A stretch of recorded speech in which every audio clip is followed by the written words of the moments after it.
Bonjour à tous et bienvenue sur boursicoté.com pour cette nouvelle analyse technique des principales matières premières. Nous pourrons donc constater sur l'or que nous avions ici une dynamique baissière qui évoluait ici sous cette résistance oblique.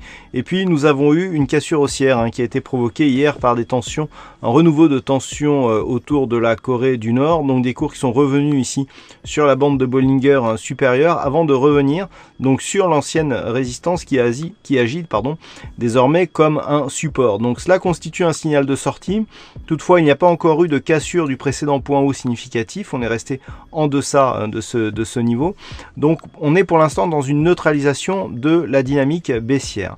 À savoir que le fond de la tendance étant plutôt haussière, on serait actuellement donc sur une dynamique qui marque un nouveau plus haut significatif, une phase de consolidation donc qui excède légèrement le retracement à 38,2%, suivi d'une sortie de cette phase de consolidation. Donc le fond de tendance étant plutôt haussier, eh bien on devrait normalement assister à une poursuite de cette dynamique. Donc ce scénario sera valable tant que cette zone de point bas qui se situe ici à 1288 $ l'once ne sera pas cassée à la baisse et tant que cette résistance oblique ici sera confirmée en tant que nouveau support. Attention toutefois sur les indicateurs, on a un signal de baisse ici sur le stochastique et sur le MACD, le RSI lui reste sur une dynamique plutôt haussière, donc on se fiera ici sur les niveaux horizontaux.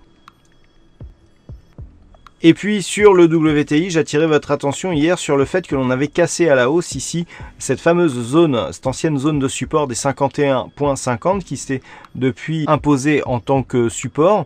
Eh bien il semblerait que ce soit encore le cas sur cette dynamique, puisqu'après la cassure donc, que nous avons connue, eh bien les cours sont revenus ici sur cette zone donc des 51,50 qui agit pour le moment en tant que support. Alors on est donc dans une poursuite de mouvement haussier. Le mouvement haussier était déjà installé depuis quelques temps et notamment confirmé par la rupture ici des 50,50.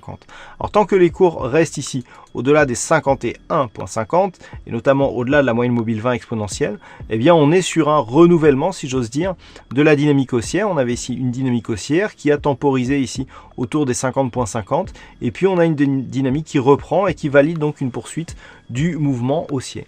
Donc tant que l'on est ici au-delà des 51,50 et de la moyenne mobile 20 exponentielle, le but ici est de viser une réintégration dans l'ancien range que nous avions eu en ce début d'année qui évoluait entre les 51,50 et les 54,80 $ le baril. Nous sommes grossièrement dans une dynamique qui est redevenue haussière. On le voit bien notamment avec cette succession de points hauts et de points bas qui est toujours de plus en plus, qui sont toujours de plus en plus hauts.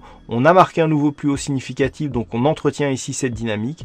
Et tant que cela sera le cas, d'un point de vue court terme comme moyen terme, eh bien nous serons dans des dynamiques plutôt haussières. Voilà ce que l'on peut dire donc sur l'analyse technique de ces principales matières premières. Passez une bonne soirée, de bons trades et on se retrouve dès demain pour d'autres analyses techniques toujours sur le site boursicoté.com.